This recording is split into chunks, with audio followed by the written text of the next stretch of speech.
जी नमस्कार। नमस्कार सर जी। जी क्या नाम है आपका? शिवाली जमवाल। जी कहाँ से आए हैं आप? जोगिंदर नगर डिस्ट्रिक्ट मंडी हिमाचल प्रदेश से। बहन जी, संत रामपाल जी महाराज से जुड़ने से पहले आप क्या भक्ति साधनाएं करते थे? मैं मतलब शादी से पहले तो मैं शिव की आराधना किया करती थी और दुर्गा की पूजा, नव दुर्गा की मतलब नौ नवरात्रे होते हैं, 16 सोमवार के व्रत। फिर दुर्गा की मतलब हर सोमवार को भी उपवास करती थी और हर मंगलवार को भी उपवास करती थी दुर्गा का। फिर उसके बाद मेरी शादी हो गई भगत जी। तो शादी होने के बाद मतलब मेरे सास ससुर ने जागूपन से नाम लिया था, इसलिए मतलब मैंने उनके कहने पे जागूपन से भी नाम दीक्षा ले रखी थी। आखिर आपको क्या तकलीफ थी? सर मुझे माइग्रेन की बहुत प्रॉब्लम थी। मेरी एक साइड की नस इतनी ब्लॉक हो जाती थी कि मुझे एक दो दिन तक पता नहीं लगता था कि मैं कहाँ हूँ, मेरा बच्चा कहाँ है, मेरे हस्बैंड कहाँ है।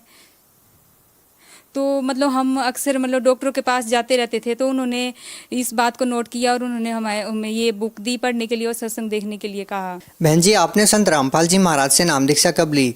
28/8/2016 को। बहन जी, संत रामपाल जी महाराज जी तो जेल में हैं, तो फिर आपने नाम दीक्षा कैसे ली? हम ज्ञानचंद जी के साथ यहाँ हिमाचल प्रदेश में बहुत सारे नामदान केंद्र हैं, वो अक्सर यहाँ सत्संग सुनने के लिए हर महीने आया करते थे। तो हम उनके साथ यहाँ आए और उन मतलब संत रामपाल जी महाराज जी से नाम दीक्षा ली। बहन जी, जैसा कि आपने बताया कि आप बचपन से ही देव देवताओं की पूजा करते आ रहे हैं और आपने बताया कि आपने कोई भी सोमवार ऐसा नहीं छोड़ा जिसमें आपने व्रत नहीं किया हो या भगवान शिव की पूजा नहीं की हो।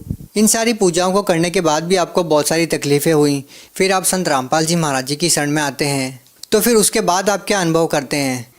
मैं शारीरिक रूप से मतलब बहुत अच्छा महसूस करती हूँ, क्योंकि मेरे शरीर में इतनी तकलीफ़ें थी, मुझे माइग्रेन की प्रॉब्लम थी, तो मेरी वो बिल्कुल ठीक हो गई। जब से मैंने रामपाल जी महाराज जी से नाम लिया है, मैंने माइग्रेन की एक भी गोली नहीं ली है, जबकि मैं 4 साल तक गोलियां खाती रही। उसके बावजूद डॉक्टर ने मुझे कहा कि मतलब आपका शरीर अब ये गोलियां खाने के लायक नहीं है, क्योंकि मुझे गोल ब्लैडर में स्टोन हो गए थे और उसका मेरा ऑपरेशन हो गया था। तो डॉक्टर ने बोला आप ये गोलियां अब नहीं पचा पाएंगे, इसलिए आप चश्मे का प्रयोग करो और मतलब हल्का खाना लो।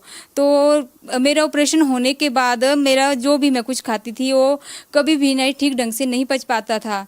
तो मुझे अक्सर बाहर जाने की बहुत दिक्कत थी, मैं कभी सफ़र भी नहीं कर सकती थी। तो मतलब मेरा पूरी तरह मैं बिल्कुल ठीक हूँ। मैं हर चीज़, हर वेजिटेबल खाती हूँ, सब कुछ खाती हूँ मैं, परमात्मा की दया से हर फ्रूट खा सकती हूँ, हर अनाज खाती हूँ मैं। और मेरा दूसरा लाभ यह है सर जी कि मुझे प्रेत बाधा थी। तो मतलब मेरी एक ही बेटी थी और मैं दूसरा बच्चा चाहती। आप सबको पता है कि मतलब हम जिस समाज में रहते हैं वहाँ मतलब अक्सर 2 बच्चे तो मान्य हो है ही है, क्योंकि मतलब सास ससुर हैं घर में, तो परिवार है, तो अक्सर बहुओं को मतलब किस तरह की प्रताड़ना होती है आप ये समझ सकते हैं। इसलिए मैं चाहती थी चाहे कोई दूसरा बेबी कुछ भी हो जाए, पर होना चाहिए, पर ऐसा कुछ भी नहीं हुआ भगत जी। मैं इतनी साधना करती थी, इतनी तकलीफ देती थी अपने शरीर को, व्रत उपवास करते करते मैं अपने शरीर में मतलब बहुत ज़्यादा वीकनेस हो गई थी। तो डॉक्टर ने लास्ट में मेरे 3 केसेस खराब हुए मेरे, मतलब ऐसा होता था 4-5 महीने मेरे ओढ़ते थे। उसके बावजूद मुझे एक जेंट्स सपने में आता था और वो भी बिना सिर वाला, और मैं उसको देख नहीं पाती थी, इतना विशाल था वो कि मतलब अचानक से मेरी नींद खुल जाती थी। और जैसे ही मतलब नींद खुल जाती थी तो मुझे फिर घबराहट होती थी और अक्सर 2-3 दिन के बाद वो मेरे केसेस खराब हो जाते थे। तो जैसे ही मैंने बंदी छोड़ सदगुरु रामपाल जी महाराज जी से नाम दीक्षा ली है, 28/8/2016 को मैंने नाम दीक्षा ली है और 29/8/2017 को परमात्मा ने बंदी छोड़ सदगुरु रामपाल जी महाराज जी ने मेरे घर में एक बेटा दे दिया। परमात्मा की जय हो। बंदी छोड़ जो हमारे परमात्मा। मैं अपने बेटे 3 महीने के बेटे को लेके जब मैं हिसार गई तो वहाँ के प्रशासन को देख के मैं परेशान हो गई। जो ज्ञान हम परमात्मा हमें दे रहे हैं, इतना अनमोल ज्ञान, वो परमात्मा जेल में। सच्ची में इस देश की सरकार से, इस प्रशासन से यही प्रार्थना करूंगी कि हमारे परमात्मा को जल्दी से जल्दी जेल से रिहा करो। बहन जी, जैसा कि आप बताते हैं कि आप लोग भी हिसार तारीख पर जाते हैं, लाखों की संख्या में वहाँ पर अनुयायी तारीख पर पहुँचते हैं, क्या आप भी जाते हैं हिसार? हाँ जी भगत जी, जब मेरा 3 महीने का बच्चा था तो मैं उसको लेके गुरुजी की पेशी पे वहाँ गई थी। बहन जी, जैसा कि हम सुनते हैं कि संत रामपाल जी महाराज जी के जो अनुयायी है वो हिसार प्रशासन के ऊपर ये आरोप लगाते हैं कि वहाँ पर आने वाले श्रद्धालुओं के ऊपर वहाँ का पुलिस प्रशासन दुर्व्यवहार करते हैं, लाठीचार्ज करते हैं। उसके बावजूद भी आप लोग हिसार क्यों जाते हो? हम अपने परमात्मा बंदी छोड़ सतगुरु रामपाल जी महाराज जी के दर्शनों के लिए हिसार जाते हैं, क्योंकि वो हमारे परमात्मा है। उन्होंने हमें इतने लाभ दिए हैं जिनकी हम गिनती नहीं करवा सकते हैं सर जी। पुलिस आप लोगों के साथ क्या करती है, बताइए? वहाँ हमारे साथ बदतमीजी से व्यवहार करते हैं भगत जी। हम खाना खाने के लिए वहाँ बैठे थे, इतने छोटे छोटे बच्चे थे हम, उन्होंने इतनी बदतमीजी से हमारे को वहाँ से उठाया, चलो यहाँ से उठो, यहाँ से यहाँ खाली करो जगह, यहाँ लोगों ने बैठना है, वो करना है।